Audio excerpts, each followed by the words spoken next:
저지방식에 비해서 저탄수화물식, 특히 초저탄수화물식이 체중이 더 빠지는 겁니다.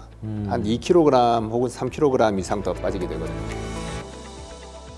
오늘 서울대병원 내분비내과 조영민 교수님을 모시고 당뇨병 예방과 관리는 어떻게 하는 게 바람직한 것인지 여러 가지 내용을 한번 직접 들어보도록 하겠습니다. 조 교수님 반갑습니다. 네, 반갑습니다. 예. 시간 제한 다이어트가 어떤 건지. 시중에 나와 있는 다이어트법들은 일반인이 그냥 했을 때 한 5% 정도 체중이 빠진다고 보시면 돼요. 시중에 다이어트법이 아마 수백 가지 될 겁니다. 어떻게 나눌 수 있냐면 첫째는 얼마나 먹느냐, 둘째는 무엇을 먹느냐, 셋째는 언제 먹느냐. 이렇게 제가 나눠봤습니다. 얼마나 먹느냐는 칼로리 개념이라고 보시면 됩니다. 그래서 아까 말씀드렸듯이 초저열량식도 있고 그다음에 조금만 칼로리를 빼는, 지금 먹고 있는 거에서 500 정도 빼는 이런 방법들을 통해서 하는 부분이고요. 이걸 하기 위해서는 이제 칼로리를 카운팅을 해야 되니까 칼로리에 대한 지식도 필요하고 아니면 앱을 통해서 계속 입력을 해서 이제 해야 되는 그런 부분이 있는 거죠. 둘째는 무엇을 먹느냐인데 한때는 그 표준이 됐던 거가 저지방식이었는데 황제 다이어트가 나오면서 이것도 많이 빠지네. 그래서 이제 실제로 그 시합을 한 거죠. 임상 시험을 통해서 두 개를 비교를 해보니까 저지방식에 비해서 저탄수화물식, 특히 초저탄수화물식이 체중이 더 빠지는 겁니다. 한 2kg 혹은 3kg 이상 더 빠지게 되거든요. 그리고 식단 개념에서는 지중해식이 저지방식보다 체중이 더 빠지는 것가 또 외국에서 발견된 바가 있고요. 이제 무엇을 먹느냐, 어떤 식단을 먹느냐, 이런 부분들이 유행을 합니다. 그래서 뭐 검증되지 않고 됐던 것들은 포도 다이어트, 계란 다이어트, 이제 한 가지 음식, 싱글 푸드 다이어트 시작해서 뭐 구석기 다이어트도 있고 뭐 이렇게 다 있는데 이거가 이제 무엇을 먹느냐의 다이어트고요.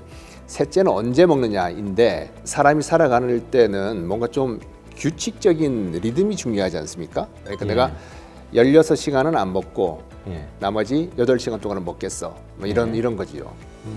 그런 식으로 했는데 실제로 이제 연구를 해보면 시간 제한 다이어트를 하게 되면은 하루에 섭취하는 칼로리 양이 한 20% 정도 줄어듭니다. 먹는 시간을 줄이려고 했더니 먹는 양이 줄어들어 버리게 된 거죠. 그게 이제 큰 메인 효과다 이렇게 볼 수가 있고, 그 다음에 이 시간 제한 다이어트를 할 때 야식을 잘 안 먹게 되는 그런 부분이 생기는데요. 우리가 밤에 잠을 잘 때 장도 쉬어야 되는데 먹고 자게 되면 장은 계속 움직여야 됩니다.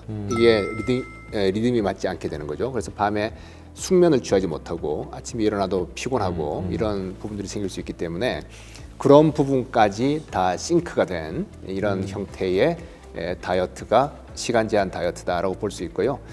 방금 말씀드렸던 그런 다이어트 종류들이 많이 있는데 대개만 한 5% 정도 체중 빠진다고 보시면 되고 하나를 하면 그걸 끝까지 이제 할 수 있는 사람이 있나 하면 대개는 지겹습니다. 그래서 메뉴판, 다이어트 메뉴판이라 생각하시고 갈아타시면 됩니다. 시간 제한 다이어트는 좀 지쳤다. 이제는 저탄고지랑 가보자.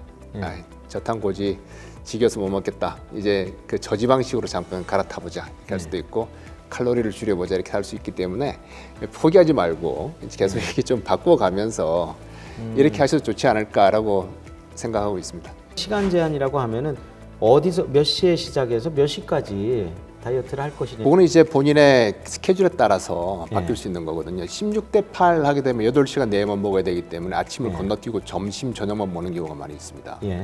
아니면 아침, 점심만 먹고 저녁을 안 먹게 될 수도 있고 14대 10이다 이렇게 되면은 조금 이제 여유가 생기고요. 그래서 그 자기의 스타일에 따라서 스케줄에 따라서 바꿔볼 수가 있고요. 저녁에 뭐 술 약속이 많고 이런 분들은 불가능한 다이어트다 보시면 되기 때문에 그 하지 마시고 다른 다이어트로 가셔야 될 것 같고 술을 일단 줄이는 게 중요하실 것 같고요. 실제 환자들한테 시간 제한 다이어트를 권하고 그 체중 감량 효과가 좀 많이 확인이 좀 됐습니까? 한 4, 5kg 정도 빠지는 거는 이제 쉽게 나타날 수가 있고요. 뭐 10kg, 15kg까지 빠진 분도 계십니다. 그런 분들은 그 시간 제한 다이어트만의 효과는 아닌 것 같아요.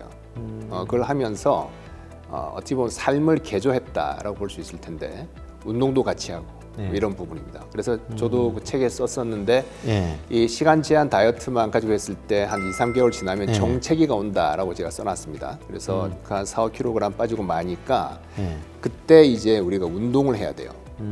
예. 왜냐하면 우리 몸은 칼로리가 덜 들어오면 예. 절전 모드로 들어가게 됩니다. 예. 예.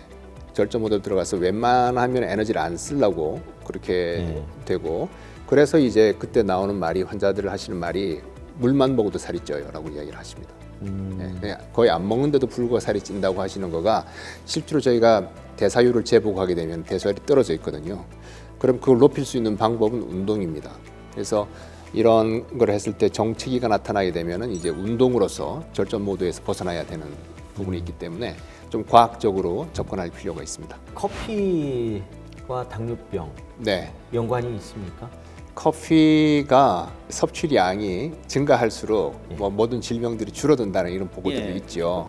카페인 때문이냐 아니면 그 커피 속에 들어있는 다른 어떤 폴리페놀이라든지 다른 영양소 때문이냐 하는 거는 뭐 논란이 있기는 한데요. 이런 걸 관찰 연구를 통해서 봤을 때는 효과가 있다고 돼 있는데 근데 문제는 이제 커피에 부작용이 있는 거지요. 이제 뭐 그 심박수가 빨라진다, 부정맥이 생길 수 있다, 잠을 못 잔다 등등등 그걸 좀 저울질해야 될 것 같고요. 일률적으로 어떻다라고 말씀드리기는 어렵지만 커피 애호가들한테는 나쁜 소식은 아닌 것 같습니다. 그러면 뭐 당뇨병이 있는 환자들이 어느 정도까지 뭐 하루에 뭐 두세 잔 정도까지요. 커피도 그 내리는 방식에 따라서 카페인 양이 달라요. 되게 우리가 에스프레소를 내리면 샷당 한 75mg 정도의 카페인이 나옵니다. 아메리카노는 투샷이 들어가거든요. 150mg이 들어있어요. 근데 그 내리는 커피 있잖아요. 이 카페인은 수용성이기 때문에 물하고 접촉하는 시간이 길수록 더 많이 녹아 나오거든요. 에스프레소는 압력으로 짜내는 거고요. 내리는 커피는 잔당 한 250mg 정도까지 들어갈 수 있습니다. 그러니까 오히려 아메리카노보다 내린 커피가 더 카페인이 많을 수 있는 거죠. 물과의 접촉이 길어지는 이유 때문에. 그래서 어떻게 커피를 만드는가 하는 것도 중요할 것 같습니다.